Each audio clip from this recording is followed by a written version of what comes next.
Mr. Stickermania from Louisville, Kentucky. We had a few mishaps and we couldn't do the live stream, but I got my buddy Kevin from Vinyl Records, from Kevin Records here in Louisville, Kentucky. And we're going to make a little short video, and every 2 weeks we're going to perfect this so we can make a live stream. Sorry about that. Kevin, you want to have Well, why am I here again? Remind them. You what? Remind them, folks, why I'm here again. Not for Beatles, because you're the Beatle guy. Yes, I'm the Beatles, Stones, and Led Zeppelin, and Kevin is knows about all kinds of genres, and he knows some Everything else. Everything else, but he knows a little bit about the Beatles. Yeah, but he has some under the radar albums that he's going to show right here. Okay, these are deep cuts. Deep cuts. Or deep grooves, they call them, or under the radar, or audiophile records. Things that most people don't look for, but they come across. Okay, we're going to talk about first the age of electronicus. Okay. Yeah. This is on Command Records, and it's the famous Dick Hyman, who used to, back in the 60s, a lot of easy listening music, cocktail music, Moog music, but sound effects. But these guys are also very ahead of the curve as far as electronics and recording. They're famous for the quality of the sound. Is that the Moog? Well, that's one of them. It's all. Yeah. It's when computers were just starting to have an impact. I always heard that Mickey Dolenz and George Harrison had some of the first Moogs that ever existed. You ever heard that? No. But I do have some albums for the first ones. But Enoch Light and Richard were the guys that were fooling around with this for the early. Is this like late 60s? Oh yeah, this is mid to late 60s. And the best thing about this one is they'll take songs that were currently pop hits, but do them with arrangements with the best musicians they could find, and they get in there and they'll have a little groovy groove going on, but at the same time a lot of electronics. So everything from James Brown to the Rolling Stones, they would do their version. It's all instrumental. Gotcha. But the sound quality of Command Records. What Rolling Stone song do they do on that? This one I'm not sure, but they would probably do Satisfaction, Let's Spend the Night Together, Have You Seen Your Mother Standing, anything that was a big radio hit. Gotcha. Here's another one that people pass up, but if you get this in good, really excellent condition or near mint, Steve Miller. Okay. Brave New World? Is that the title of it? You recognize the other musician in there? There's a big hitters in there. Who? I do not know who that is. Okay. I'm going to show you. Make sure this is a re-release. This is an orange. If you get the early, That's 1978. yeah, That's you what get the Beatles- early Capitol with the band around it. Okay, you got. Check out the guitars. It shows you the vintage going on. So that would have here. been released 69 or something. Yeah, right around the Woodstock era. Yeah. But the killer album on here is Quicksilver Girl. The quality of the recording for audiophiles, this is a great one, and it's recorded. This is a re-release, but if you can find the original or in quadraphonic, you're going to have an audio. I've had the quadraphonic and Sly and the Family Stone because they say that's the only way you can hear their greatest hits in true stereo sound. Okay, I'm going to let you hold that. Sometime I want to give them a run through. Show one more there, and then we'll get back to you. Sean Phillips. Guy has probably 18 to 20 albums. Yes. It's real big in the early 70s, but he kept recording, not radio hits, but the quality of his recordings are superb. Not only that, but he would go out and find musicians, the best musicians he could. It was on Herb Albert's label, A&M, but it seemed like he got his way in production as far as arrangements, the music performance, the audio sound. What was the biggest selling album they ever had on A&M? The biggest selling album on AM Records by anybody? Herb Alpert. Tijuana Brass. Yeah, which album? Cream Delight. Yeah, Whipped Cream and Cream Delight. Yeah. That girl wasn't completely No. naked. No, Shaving Cream, but I Yeah. buy that album whenever. That's a big seller. If you can, Always if is. you can find it in the shrink, you can get $20 to $30 for that album. She is the patron saint of vinyl. Yeah, yeah. And she's still around. I think she used to go to vinyl shows and give autographs. I know. That's what I heard too. That'd be a killer. The next one on this list is Tone. This is progressive rock or fusion rock in the 70s. David Sancious was the keyboard player for Bruce Springsteen. Mm-hmm. Also in this album, got some heavyweights. This is Stickermania. This guy went Yeah. on to become, Can I use the bag for Yes, go ahead. he later became the lead singer for Santana for 10 years. He's still around, still touring with rock icon. This is an incredible album for anybody into fusion or fusion jazz. It's a mixture of all, but this one actually has vocals on it also. Highly recommend this. David Sancious, True Stories. It's a killer fusion album. And this one is one that goes on the radar. If you look at this album, what does it tell you? The graphics on it. What kind of music Oh, is Matthew this? could probably tell me on it. He's good on. He knows all about that. This one is Artist. the worst album art. It doesn't fit the music at all. It's on a great flip. Atlantic's not known for their album art, okay? It looks like something from the 50s, maybe. A retro renaissance of Dixieland or something. It's Who's the first rock band that A&M ever took a gamble on? A&M? Yeah, I mean not A&M. Oh, Atlantic Atlantic? Records. Let's see, Led Zeppelin? Yeah, that's the answer. Led Zeppelin. Well, The they took a Hammer of the That was a Gods. pretty good roll of the dice. Yeah, that is. I'm sure they knew something. Yeah. This one's got the promo copy of Herb Geller is jazz saxophonist from the 50s, but later came out, moved to Germany, and got together with a bunch of local musicians in Germany and recorded this in Germany. But it is a fusion, rock, funky, soul, jazz, with some incredible performances going on by the musicians. Incredible audio. But and again, recorded. The arrangements are great. I like to have my category in these. Basically, it's gotta have the It's a promo DJ copy Yeah. too. just for you Stickermania dudes. Yeah, Okay. that's what you call a hype sticker also. Okay. Also, here for an audiophiles, this Duke Ellington record came out in the 50s. Got to make sure you get the Columbia with 6 Eyes. 6 eyes. The sound What quality. was the year? What was the last year of the 6 Eyes? You know, I'm not sure, but I'm gonna think. I say 62. 59. I'm gonna say 59. First Bob Dylan album. Okay. I'm gonna say yeah. So then all of a sudden you just saw the Columbia Red labels on those Yeah. Dylan And the Yeah. 2 Eyes. and this guy, but this album not only great musicians, incredible recording. The sound just pop. It's like being in the club listening to these guys. It's an incredible sound. The recording techniques are incredible. I've played this at some pop-up record shows in between Fleetwood Mac and the Doors, and you put Moon Indigo with this on, and it just stops.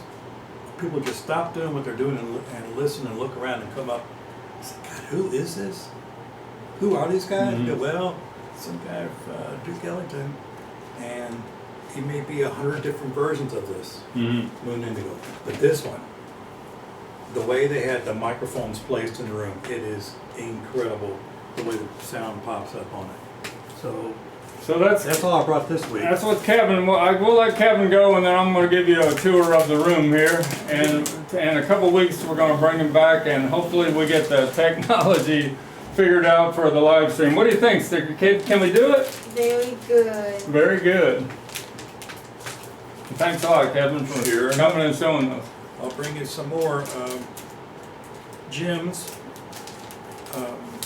diamonds in the rough, whatever you want to call them.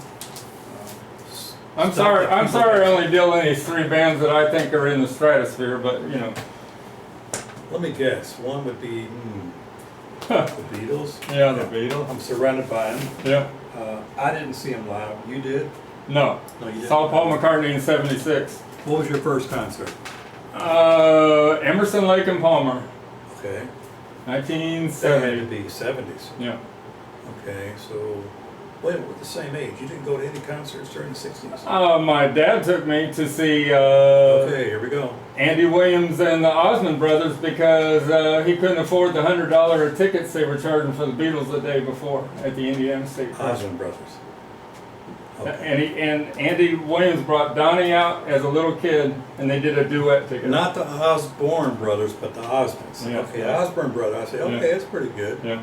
It's a nice bluegrass. Yeah. Andy Williams, He had a couple big hits. Tony Williams' brother. No, I'm just kidding, Tony. Yeah. Okay, so you're gonna ask me now who? Who's Tony Williams? No, Tony, you want to know? He's Yeah. that's for another show. All right. Is he scary? No, he was considered one of the best drummers ever in jazz and fusion jazz. All right, Sticker Kid. Are you? Do you want to walk him out, Sticker Kid? Yeah. Are you gonna show me the door? Yeah. Get rid of me. Yeah. Yeah. I'm going to get into my expertise on the only thing I know. These three groups around me. Stones. Wait a minute. Let me guess. Beatles, Stones, and Led Zeppelin. That is it. Let's, Thanks, Kevin. All right. Let's get you and your med kit out of here. This is my DoorDash. All right, here we go. I'm going to start this off with a little controversy. Kevin is the same age as me, is 69, and we are of the last of the boomers generation that actually saw the Beatles on Ed Sullivan. So I think my opinion is the Beatles camped George and Ringo, George's wife, and Yoko Ono and Sean Lennon. They've all decided they got to reinvent the Beatles legacy because it's been 20 some years since Beatles 1 came out. And they got to get back where the young generation discovers their music. And I think what's going to happen here this holiday season with the new song that they're doing now and then, they're putting all their efforts into remixing some of the biggest Beatles hits using the Peter Jackson technology and Giles Martin at the helm. And they're going to create this masterpiece, greatest hits album that's going to blow everybody out of the water. And it's going to be called maybe Now and Then with a new track on it. And they're going to get back to #1 on the charts. That's my theory. We'll see what happens. What do you say, Sticker Kid? Good. All right. I still think there's like 10% still not subscribed. I don't know, but we're doing good. We got 800 subscribers on YouTube. And you know how many followers I got now on eBay? What do you mean eBay? I got more than that. So if it's more than 800, how many followers do you think I have on eBay that pay attention to my site? If it isn't 800, what is it? An iPhone. 900. All right, here's a little run through of my room here. We got 2 fans. We got this 1964 car mascot Beatles bobbing head dolls that I had on eBay, but it's sold over the weekend. It goes out tomorrow. I'll show you the things that sold first.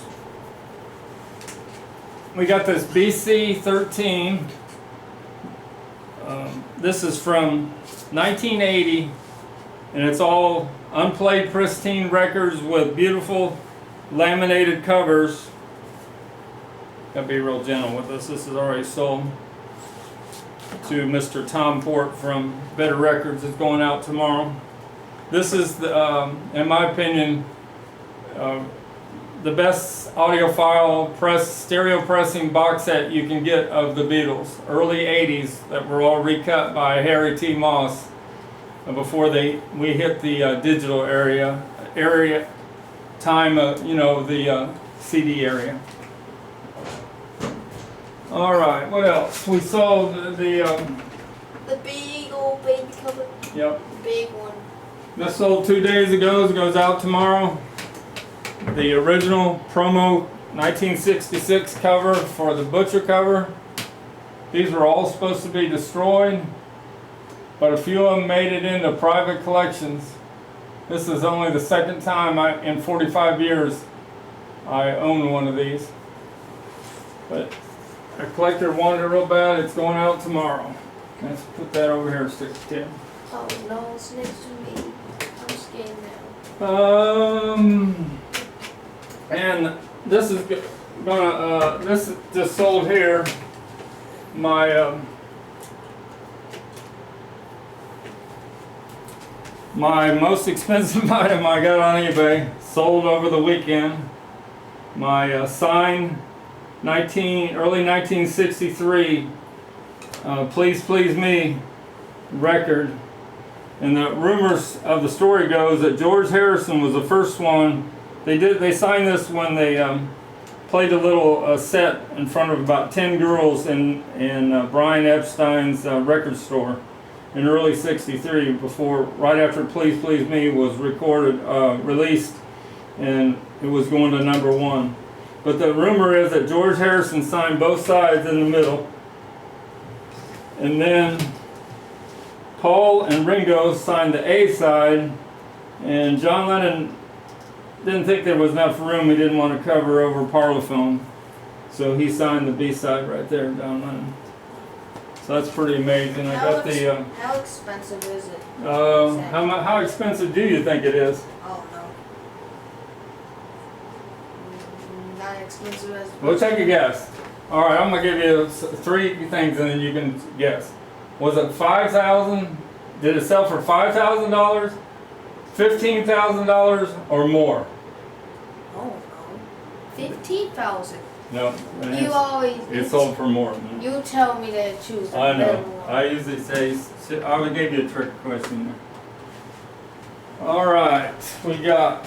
Wait, so it's expensive more than baby cover? Yep. More expensive than baby cover unless you have a first state that was never covered up. All right, we got this late 1963 fan club card, Beatles fan club card from the United Kingdom, signed by all 4 Beatles with a Frank Casio COA. He says this is one of the best, this is one of the nicest Beatles signed promo cards in existence. I'd say that's pretty amazing. That's still listed on my eBay store.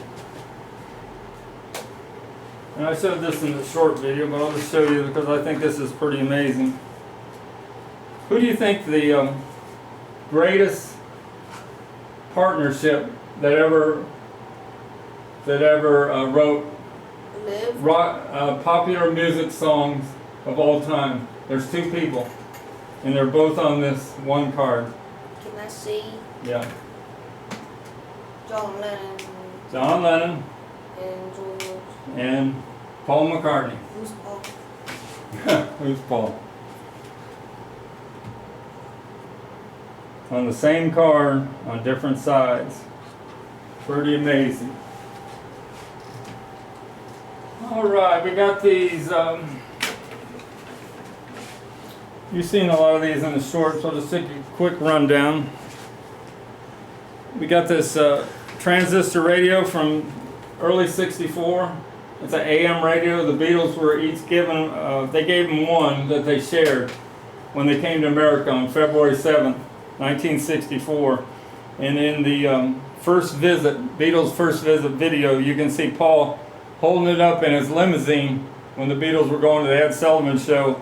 And he was just amazed that every channel he put on there from the New York area was playing all the Beatles songs. It was lost after a couple days, but that's in the box, still blue on the front because they turned green after a while. Got the headphones and a new set of batteries. Are you amazed about that? You ever heard of an AM radio? What's a battery?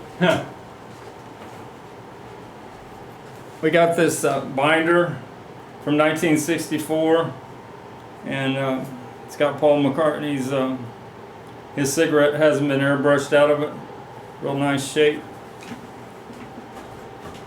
We got these guitar strings from the United Kingdom, 1963. One's a 3rd string, and one's a 6th string.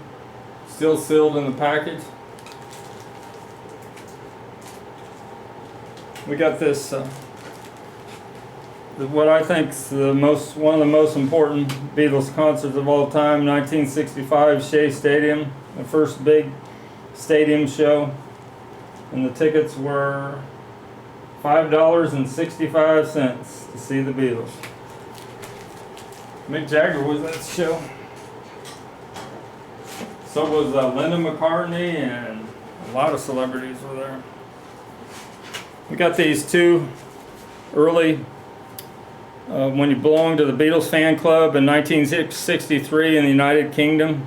That's some of the first promo shots ever of the Beatles. This is the same shot they used on the I Want to Hold Your Hand picture sleeve in the United States. But these were done by, the photographer was Dezo Hoffman.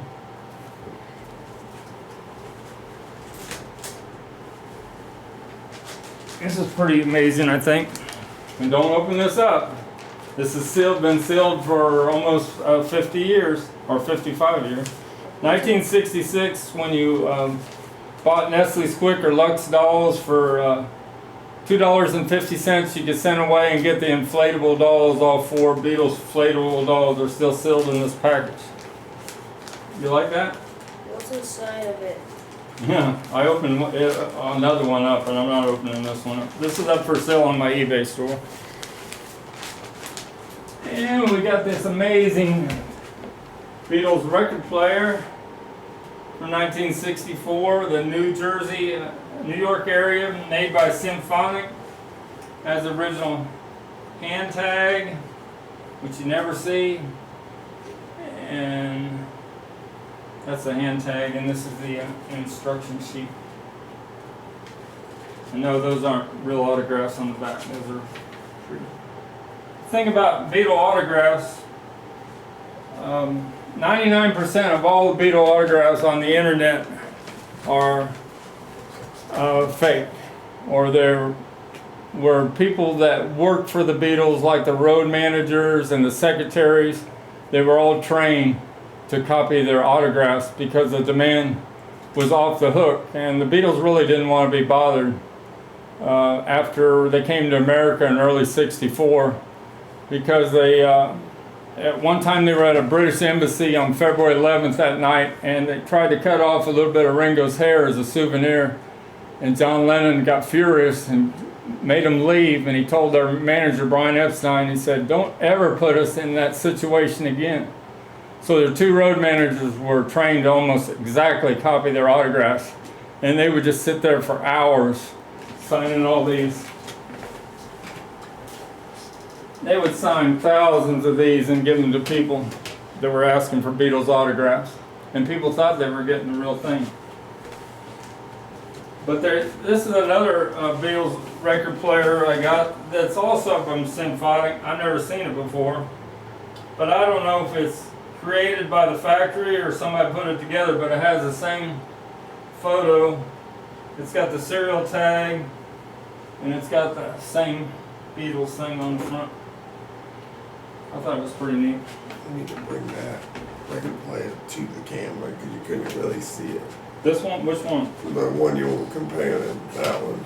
This one. Yeah, I put the red chair on my chair. Wait, I blocked the 4-4. It's got the textured photo. It's got the serial tag, and it's got the Beatles right there. All right, let's finish this up. You see my 4 original 1967 Beatles look posters that you got from when you bought this magazine in early '68 and you sent away for them. You got the set of the that sold in 1965 in the grocery stores. Cost 89 cents. Beatles Soakies, they were full of bubble bath. I would mention bubble bath. You think that still have the bubble bath in there? What makes you think that?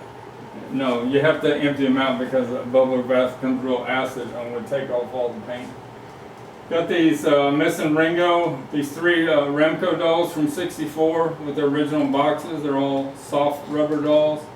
Got George and Paul and John. And last thing to show, a couple things here. We got my three butcher covers you saw on my last one. That's a West Coast, a little different tint. That's an East Coast mono. That's I bought it in the factory shrink, put it back on there. It was $2.97.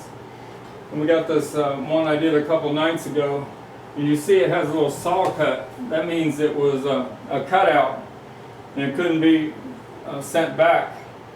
When a record store bought the cutouts, they marked them down. But it's amazing, they had a cutout of the Yesterday and Today album, and they didn't even know that the butcher cover was underneath the trunk slit. But that flipped. That's what they covered it up with. Now, where does the V-neck show when you're looking for it? You asked me a million times and I still don't know. Right there. Oh, there it is. There it is. Still don't see it. All right, one more thing. We'll show some. You're going to help me show some albums here. I don't have gloves. All right, now I'll do it. We got this another Led Zeppelin, the Hot Mix. This is a Presswell pressing PR with RLSS in the dead wax.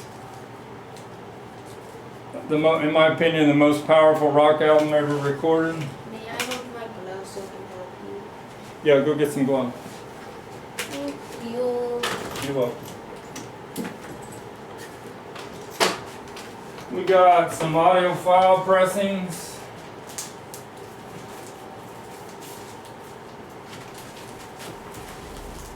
We got a misaligned Abbey Road, very first pressing from 1969 in the United Kingdom. See how the apple is not aligned with the titles there. -2, -1 in excellent condition, and I played it the other day on my Thorns TD 320 turntable. I never get tired of hearing Abbey Road. Not when you listen to it. I'm pressing like that. I got this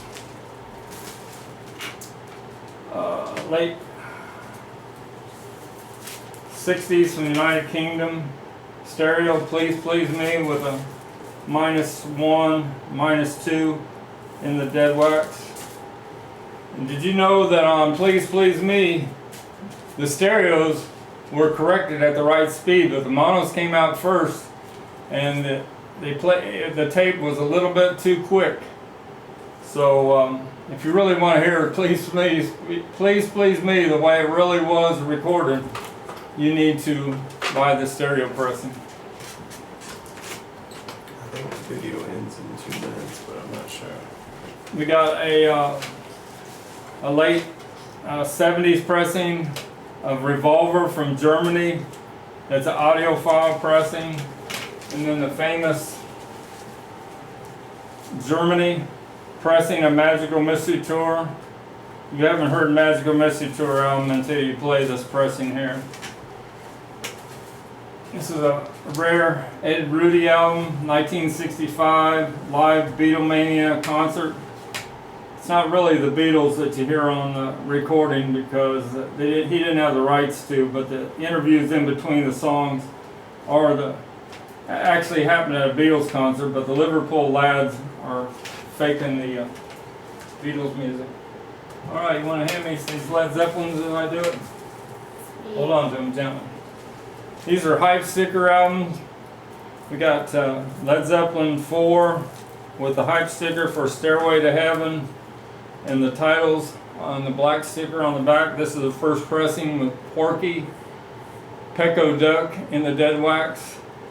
This pressing will blow you away, so much better than all the other pressings of Led Zeppelin 4. We got this. Up next. We got this factory sealed House of the Holy with the OBI to make it politically correct. It's got the titles, and it's got the single for Dryer Maker, the Hype Sticker for the hit song.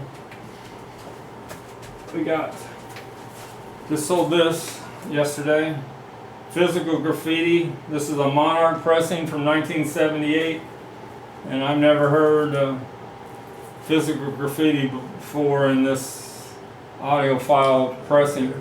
Just keep going. Is that it? No, we can keep going. Alright.